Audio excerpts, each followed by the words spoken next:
Der archäologische Enklave von Heunenburg ist ein kleines Dorf mit dem Namen Herbertingen, hier in Deutschland, in einem Hochland mit der Form von einer Fischgräte und wird durchquert von dem Fluss Danubio. Der Fundort ist eine Referenz für die Eisenzeit auf einem europäischen Niveau. Von wegen seiner Komposition, Sache sie uns viel sagt über die Okkupation, dass diesen Platz hatte, bis 450 bevor Christus. Mit ungefähr 300 Metern von Mauern, die zum Danubio gehen und auch eine große Tür und 2 Türme, die zum Norden und Westen gehen. Man schätzt, dass in der Zitadelle haben ungefähr 5000 Einbewohner gewohnt. Die meisten haben in den kleinen Berg daneben gewohnt. Die kleinen Stadtteile, die außenrum waren, da hat man klar gesehen, dass es Artisanalproduktion gäbe. In dem gesamten System, man sieht 14 Zyklen von Aufbau und Kaputtmachen. Und das kommt aus einer Verälterung oder wegen einem großen Anbrand, das es jemals gab. Ein von denen war ungefähr auf 540 bevor Christus, wo fast alles kaputt geworden war. Das größte Teil von den Einbewohnern würde total leer verlassen. Und auch so die Tür, die mit mediterranischen Motiven dekoriert würde. Es gab auch eine Adobe-Mauer, die auch nicht mehr benutzt wurden, weil die zu kaputt waren. Die größere Stadt ist ungefähr 1,5 Kilometer im Nordwesten und die entstand auf ein paar Erdbergen. Und weil die nur 3 Kilometer Westen von Hochmichel ist, man denkt, dass das könnte die große Fortifikation von Heunenburg, dass sie so groß war, dass sie 2 Ortschaften drin hatte. Die kleinen Berge sind ungefähr 50 Meter breit und 7 Meter hoch. Und es ist wichtig auch zu sagen, dass in einem gab es einen viereckigen kleinen Raum aus Holz gemacht.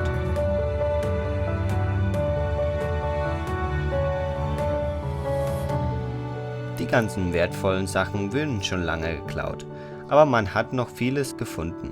Waren Waffen, Goldwerkzeuge und Bronzewerkzeuge, wie Fibulen. Die wichtigsten Aktivitäten waren die Landwirtschaft und die Viehhandel, was auch mit dem Handel eine sehr große Entdeckung gebracht hat von 7 griechischen Keramiken und 126 lokalen Rezipienten.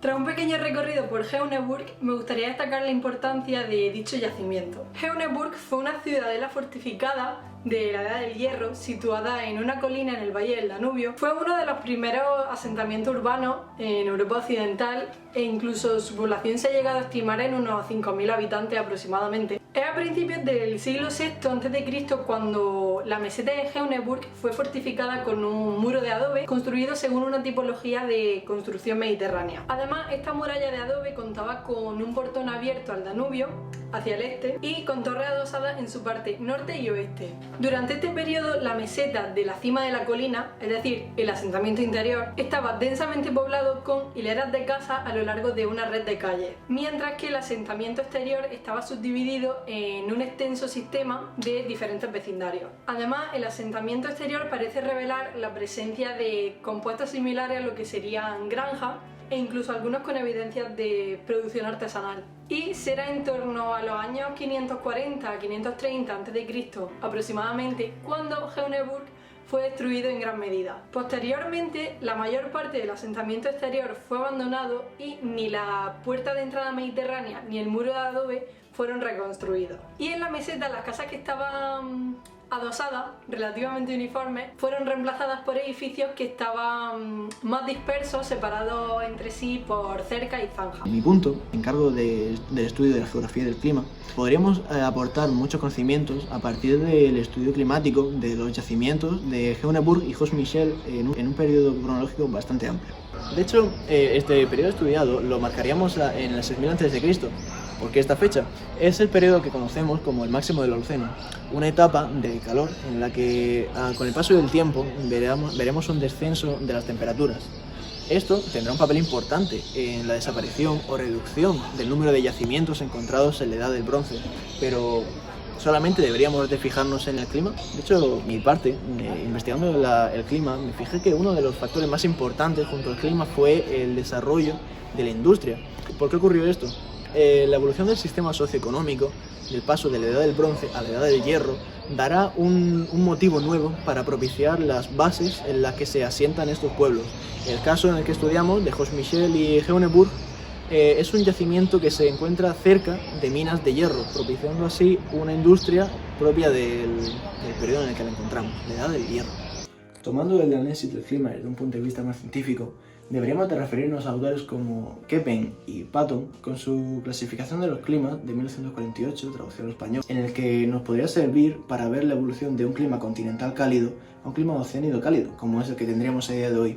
Esto se reflejaría en estas obras desde un clima CFB a BFB. Los datos más explicados los encontraríamos dentro del museo o en el documento, pero sí que nos serviría para ver una fauna y unas temperaturas, un marco climático, un marco térmico, muy similar al que nosotros encontraríamos en torno a estos yacimientos. Podemos concluir en que la situación en la que nosotros vemos el yacimiento serviría del mismo motivo para estos padres fundadores o primeras comunidades a asentarse en Heuneburg y Hochmichel, propiciando así uno de los asentamientos más importantes de la Edad del Hierro. Con respecto a las actividades de excavación llevadas a cabo en Heuneburg, fue en el siglo XX cuando se consiguió datar el yacimiento, conocer su relación con las culturas mediterráneas y su singularidad. En la década de 1980 y 1990, el trabajo de campo arqueológico en el área de Heuneburg, concretamente en el asentamiento periférico, fue escaso. Pero uno de los resultados más importantes de estas excavaciones fue la idea de que el sistema defensivo del recinto de Heuneburg hasta entonces se había considerado de origen medieval, y fue gracias a estas actividades de excavación que se consiguió datar de las primeras fases de la Edad del Hierro.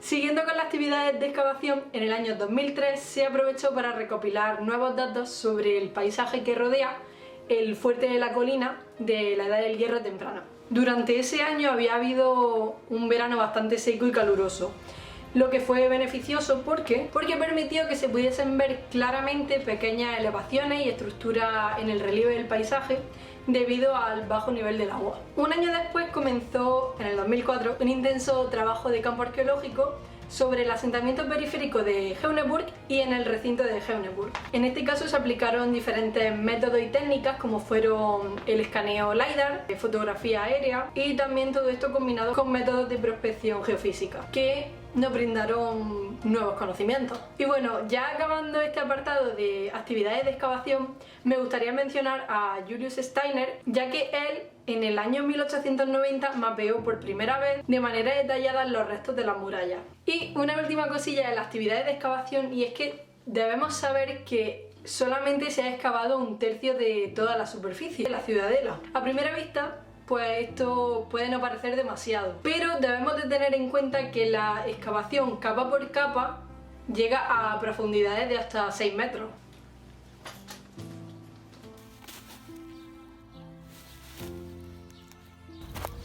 Entre la segunda mitad del siglo VI y el principio del siglo V a.C., se erigió una fortaleza que evidencia las numerosas fases de construcciones, concretamente 14.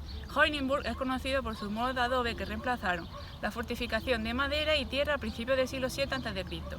Como ya se ha mencionado, gracias al LiDAR se reconocieron los túmulos, el sistema de fortificaciones, así como las antiguas rutas de transporte y puntos de referencia. Según otra indicación sobre la estructura de la datación, se realizó un corte a través de la zanja que bordea Heuneburg, donde se descubrió un foso de más de 7 metros de profundidad cubierto de agua, algo que le dio unas condiciones de conservación inesperadas y gracias al cual han girado algunos estudios sobre su cronología. Esta trinchera pudo haber tenido una función defensiva, por lo que la empinada ladera sobre la que se erige la ciudadela está vinculada a ella. La Edad de Hierro de Heuneburg ahora aparece bajo una luz mucho más monumental en comparación a hace unos años, ya que estos elementos se consideran procedentes de la Edad Media. Debido a su conservación, se sospecha que el puente que atravesaba la zanja se desmanteló a propósito y solo las porciones más bajas de la madera quedaron hundidas en el subsuelo. En este momento no se puede afirmar ni desmentir si fue una operación planificada en el contexto de reestructuración de Heuneburg después de un gran incendio que arrasó con casi todo el asentamiento, o si la zanja se llenó debido a la falta de cuidado y mantenimiento del lugar. La fortificación sigue siendo la única en la zona al norte de los Alpes y puede verse como resultado de un contacto más o menos directo con el mundo mediterráneo, algo que podemos apreciar, por ejemplo, en hallazgos de cerámica griega procedentes de Masalia, la actual Marsella, fabricada entre el 530 y el 500 a.C. Como visteis con anterioridad, nuestro museo cuenta con salas de recreación, tanto para la comida como para los utensilios y cerámica. Entonces, nosotros para estudiar la alimentación y las prácticas de consumo de estos grupos humanos, hemos seleccionado 7 cerámicas áticas importadas y 126 recipientes locales, de diferentes contextos. Entre ellos, vasos para beber, recipientes cuya forma sugiere un contenido líquido o semilíquido y recipientes utilizados para el almacenamiento. El estudio de dichas cerámicas nos ha permitido conocer algunos biomarcadores moleculares. ¿Qué es eso? Y aquellos residuos y compuestos orgánicos que al analizarlos químicamente nos permiten conocer y detectar biomoléculas como por ejemplo el ADN, las proteínas o carbohidratos. Vale, pues una vez sabido esto, los resultados mostraron un uso significativo de grasas animales e incluso en algunas cerámicas se han identificado una serie de cetonas asimétricas. Lo explico. Las cetonas asimétricas son compuestos orgánicos que nos sirven como indicadores, pues nos informan de que en ese recipiente ha podido haber una transformación térmica de las grasas animales. Por ello, podemos sugerir que tales recipientes se utilizaron para el consumo de carne cocida y productos lácteos. También se ha documentado la presencia de ácido oleico y ácido palmítico, lo que nos estaría hablando e indicando la presencia de aceites vegetales. En recipientes locales del siglo VI a.C. ha quedado documentada la presencia de cera de abeja, posiblemente utilizada como edulcorante o como sellador. Además, la cera de abejas se identificó en un número significativamente grande, lo que nos lleva a hablar de una posible explotación extensiva. En cuanto a los cereales, la cebada será el cereal principal en Heuneburg, aunque también ha sido bastante significativo el uso del mijo, pues ha quedado documentado en unos 20 vasos. Y por último, ya para acabar este apartado de las prácticas de consumo, el vino. El vino también fue un alimento consumido en Heuneburg. Probablemente fue importado del Mediterráneo, ya que casi no hay evidencia de semillas de uva en Europa central. Durante el siglo VI a.C., las bebidas fermentadas, incluida el vino, se identificaron y fueron consumidas en cerámica artesanal local, tanto en la meseta de Heuneburg como en los asentamientos exteriores. Además, estos recipientes del siglo VI a.C., algunas bebidas fermentadas se han encontrado identificadas con otras sustancias como son las grasas animales. Este hallazgo inusual nos podría hablar de una reutilización de dichos recipientes o incluso que se llevaran a cabo recetas especiales. Y ya por último, el final de la fase de adobe coincidió con un cambio claro en la función y en el significado del consumo del vino. Pues a partir de ese momento el vino solo se identificaba con las importaciones griegas y rara vez en productos finos locales hechos con ruedas. Pero lo que sí se ha documentado son marcadores de fruta en la cerámica local, lo que podría indicar el consumo de bebidas de fruta. ¿Recuerdas cuando encontrabas galletas en casa de tu abuela, pero acaba siendo la caja de la costura? Quizás esa fue la cara que se le quedó a Conner Viktorovich, profesor de arqueología y líder de la investigación, cuando descubrió en una cerámica evidencias de sangre y órganos humanos. En un momento entre el 600 y el 450 a.C., un individuo de la actual Alemania presentó una serie de síntomas como hemorragias nasales, moretones y diarrea y orina sanguinolenta, algo que despertó la curiosidad de los demás habitantes, ya que terminaron enterrando sus órganos por un lado y su cuerpo en un túmulo funerario. Pese a que el contenido se degrada, se queda una capa de residuo proteínico que fue identificada como específica de la sangre y órganos internos humanos. Aparte de esto, encontramos unos fragmentos únicos de proteínas conocidos como péptidos, que ayudan al virus a unirse a una célula anfitriona justo antes de la infección. Aún queda por saber si la presencia de este virus, transmitido por garrapatas, supuso la evidencia de una epidemia, un patógeno endémico de la región o un individuo que viajó desde la zona infectada. Del arte de Heuneburg me gustaría destacar la presencia de esta pequeña figura de bronce, que es un jinete sobre un caballo con 2 cabezas. La destaco porque representa algo completamente inusual y novedoso en este contexto cultural. Hasta entonces, esta figura de bronce es la representación más antigua de un jinete en Alemania. También, y ya por último, en el 2005 fue descubierta una niña de 3 años ricamente amueblada, que fue excavada y descubierta en la necrópolis a 2 kilómetros al sur de Heuneburg. Las joyas encontradas en la tumba incluían 2 fíbulas bañadas en oro y un par de colgantes de oro. Y además la técnica filigrana utilizada para crear los colgantes es bastante notable, ya que esta técnica de decoración es extremadamente rara al norte de los Alpes durante el periodo de Hallstatt. Más bien es típica de las joyas de oro etruscas. Adelante. Hombre, buenas tardes. No esperaba visita tan pronto. Yo os voy a hablar un poco sobre el departamento de difusión de nuestro museo. Una de las partes más importantes de un museo, porque estos no solo se encargan de guardar y restaurar las piezas que se dejan en su depósito, también tienen una función para la sociedad. Esta función es la llamada función de difusión. La difusión está basada en la idea de que el patrimonio adquiere todo su valor mediante la observación y la comprensión por parte de todos los miembros de la sociedad. Es por eso que nuestra idea de un museo es que este sea lo más abierto posible y que se adapte a todo tipo de público, que nadie quede excluido en esta función de difusión. Entonces, ¿por qué la entrada cuesta tanto en un museo? Muy buena pregunta, don Ricardo. Uno de los aspectos que a priori puede parecer más impopular es el precio de la entrada. Es cierto que una entrada normal para un adulto cuesta 20 euros, pero tenemos que tener en cuenta una cosa, y es que nuestro museo se sitúa en Alemania. Allí no solo la renta per cápita es más alta, sino que además el precio de media de un museo suele ir rondando los 20 euros. Además, existen una especie de abono que por un precio un poco mayor de te permite durante varios días entrar a varios museos que están asociados a ese bono, lo cual hace que realmente sea relativamente asequible el ir a un museo. Otro de los aspectos que me gustaría destacar es el uso que queremos dar de las tecnologías de la información y de la comunicación en nuestro museo, ya que las consideramos una parte fundamental de porque facilitan mucho el acercamiento del patrimonio a las nuevas generaciones, a personas que no tienen una formación amplia en estos aspectos y sobre todo a personas con diversidad funcional. Por ejemplo, personas con problemas de visión que podrían utilizar dispositivos como gafas de realidad aumentada que le permitirían hacer la visita al museo con un guía personal que le fuera explicando en lenguaje de signos qué está viendo. Es cierto que podría parecer que son elementos muy caros, que se quedan obsoletos muy rápido, pero actualmente estamos viviendo un periodo en el que este mercado se ha estabilizado y realmente se pueden conseguir piezas de última tecnología a un precio muy asequible y que permitirían hacer el trabajo en el museo mucho más fácil. Además, por último, decir que el departamento de difusión no solo se limita a esto, sino que también se encargaría de, por ejemplo, organizar actividades, encuentros en el museo para hacerlo más atractivo y atraer al público, para que la gente vaya y se interese por su patrimonio, que es realmente lo que buscamos en nuestro museo. Bueno, lo siento por el cambio de cámara. Ahora voy a hablar sobre el recorrido del museo y de los planos. Esta sería la planta principal de la planta 1. Luego tendremos la entrada, el lobby y la zona de descanso. Esta sería la entrada, esta sería la zona de descanso y este sería el mostrador. Aquí tenemos los ejemplos del mostrador, que ya que queremos que sea blanco y con luces colgantes. Tenemos los ejemplos de audioguía por idioma para los clientes ciegos. Y por último querríamos tener una zona de descanso por si la gente quiere descansar de su estancia en el museo. Luego en el mostrador tenemos toda la información que se puede conseguir del museo, como un tríptico que luego lo veremos.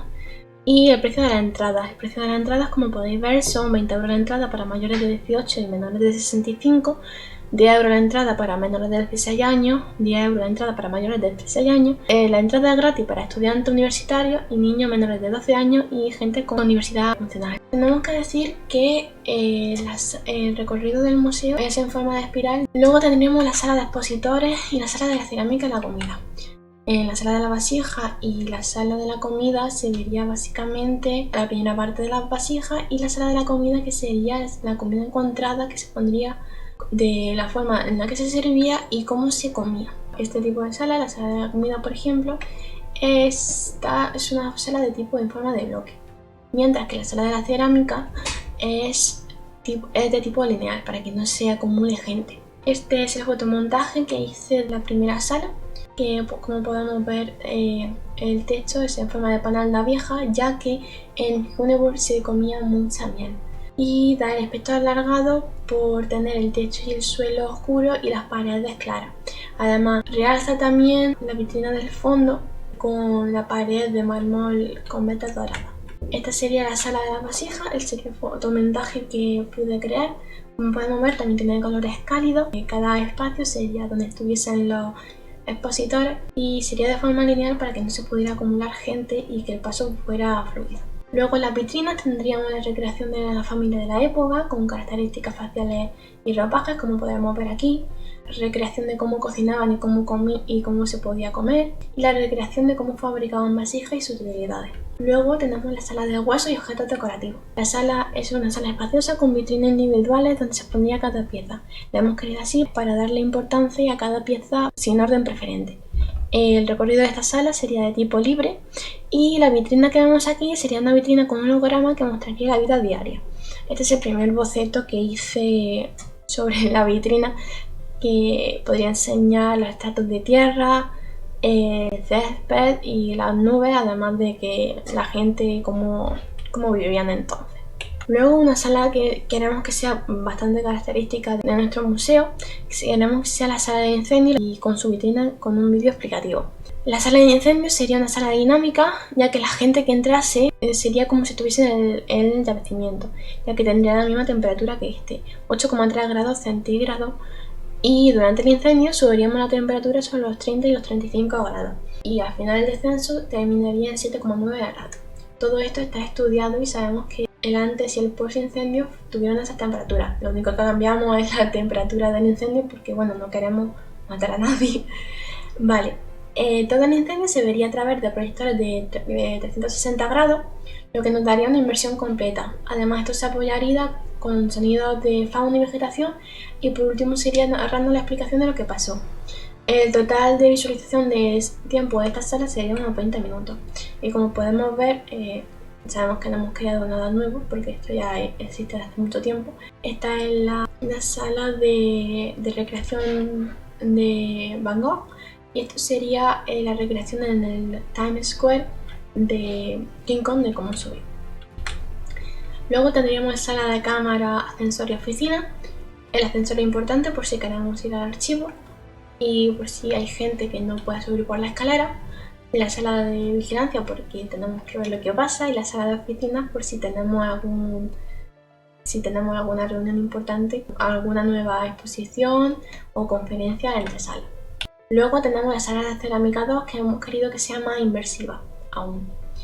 Por ejemplo, en estas dos fotos sería la entrada donde estarían las fotos del yacimiento, del arqueólogo y del proyecto, para que pudiéramos ver una imagen más de tú a tú de quién fue quien cogió las cosas, cómo fue el proyecto en sí. Donde acabaría en una sala, como vemos, muy alargada, donde todo iría a parar a una recreación del yacimiento donde la cerámica sería colocada. Esta idea la hemos sacado de un museo de Roma, que es el de estas dos imágenes. El recorrido de esta sala sería de recorrido libre. Luego tenemos el baño de la primera planta y las taquillas. Aquí se podrían utilizar taquillas por si no queremos ir cargados mientras que estamos en el museo. Este sería el baño de las mujeres y este es el de hombres. Y aquí vemos los ejemplos que he querido poner para cada sala. Luego aquí sí quiero hacer hincapié. La luz colgante es una pieza clave, por no decir la más importante, estéticamente digo, ya que queremos hacer que nuestro museo que tenga forma de concha, ¿vale? Esto quiere decir que la luz representaría, como hay muchas cristaleras, desde fuera también se podría ver, la luz sería como la perla de esa concha. Sería una luz colgante muy grande, como de 10 metros de diámetro, y básicamente sería una pieza de importancia del museo. Por último tenemos la escalera. Aquí he hecho un pequeño croquis de cómo podría quedar el baño y la escalera, pero básicamente es eso.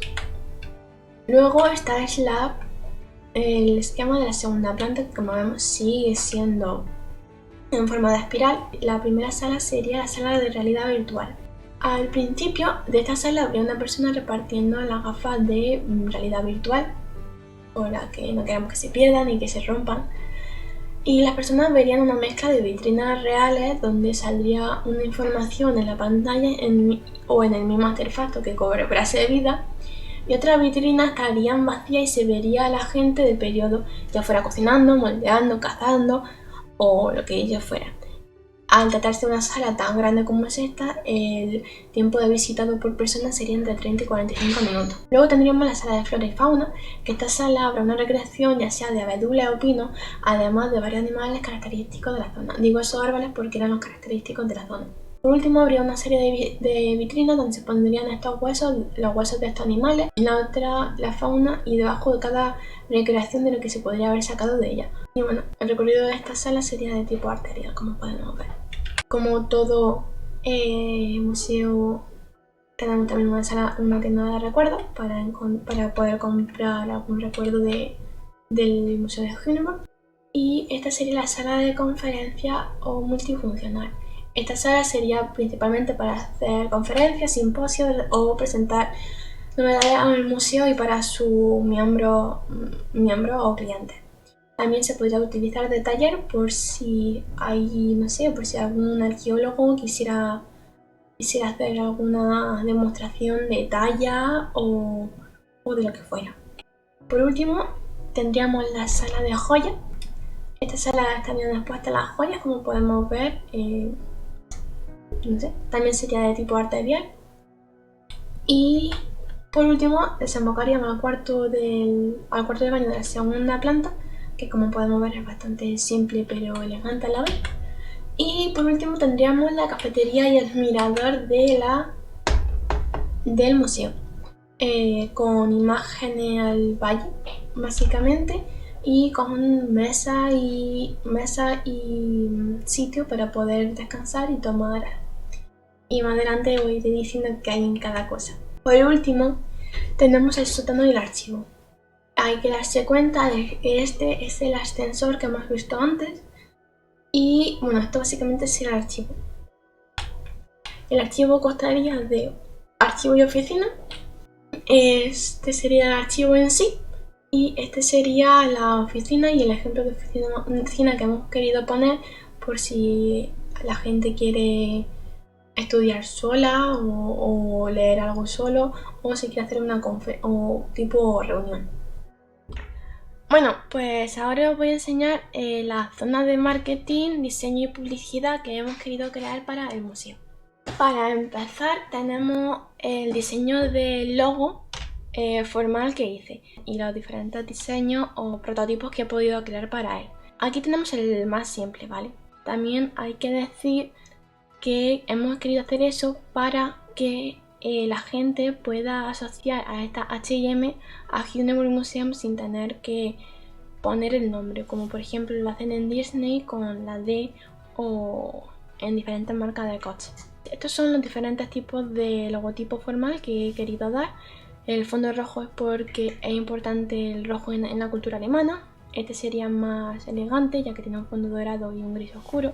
Como es un museo arqueológico, también quise obtener algún elemento y por eso dibujé la silueta de un menhir.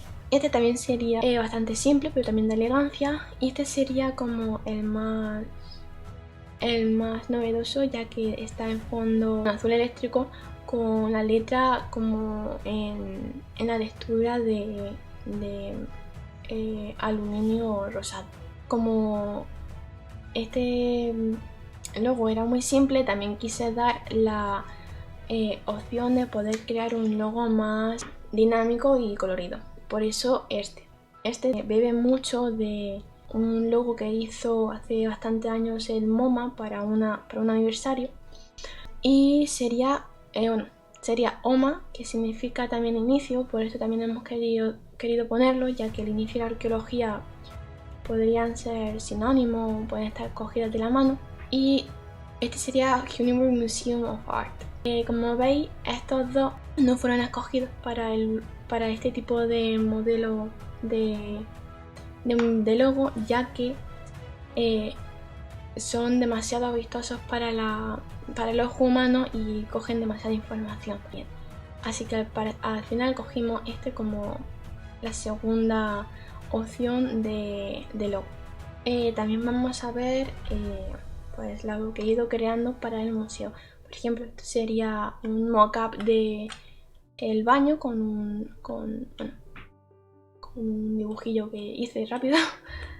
Esto sería la acreditación, por ejemplo esta es la de Ricardo, y como veis hemos puesto dos. Esta es la más colorida y esta es la más formal. Y si os habéis dado cuenta, todo el mundo la hemos llevado, aunque algunos se nos ha visto más que a otros. Luego, este sería un ejemplo de menú de la cafetería, donde podrías comer. Y en esto sí quiero hacer bastante hincapié porque creo que es bastante importante, que son las redes sociales y tanto la página web. Hemos creado redes sociales, tenemos Instagram que se llama Huneburg y también tenemos Twitter. Y también quise hacer una página web, pero como no sé programar, por eso la tuve que dibujar, así que lo siento, no tenía tiempo. Esto es como se vería en un ordenador, esto es un mockup de ordenador. Este es el logo oficial que cogimos al final, y este es el logo oficial colorido que cogimos al final. Por último, esto es una serie de mockups que he hecho, la posible entrada del museo, una parada de autobús, una calle de tránsito como se vería. Estos serían las tarjetas de visita, como podéis ver. Esa H&M está menos opacada que el resto para poder dar una información importante pero sin quitar información útil. Esta sería la misma pero con forma redonda para que no se rompiese cuando estuviese en el bolsillo. Esto sería la idea de la tarjeta y el papel sería poroso para dar más elegancia. Y esta sería la captura de pantalla, por así decirlo, de la entrada a la página web del museo. Como veis tiene varios enlaces como visitas, exhibiciones, tiendas, como hacerse miembro, que también tendría sus cosas positivas. Sería el primero en ver las exposiciones nuevas, podría irse a los talleres en la sala de conferencias, etc. De esta página también he bebido mucho de la influencia de las páginas como el Met, el MoMA, el Prado, el Reina Sofía, porque básicamente suelen ser estándares. Por último quiero enseñar lo que viene siendo una invitación o un panfleto al museo. Esta es simple, también tenemos una más elaborada que la hizo una compañera, donde pondría la información básica. Esta localización de la de verdad es un código QR para saber dónde está el museo. Por último, al igual que hemos hecho una carta, también hemos querido poner la bebida, ya que en el museo es muy importante, al igual que la miel, también era muy importante el vino. Por eso hemos querido hacer una pequeña carta de vino que se podría tomar o comprar botella o tomar simplemente una copa.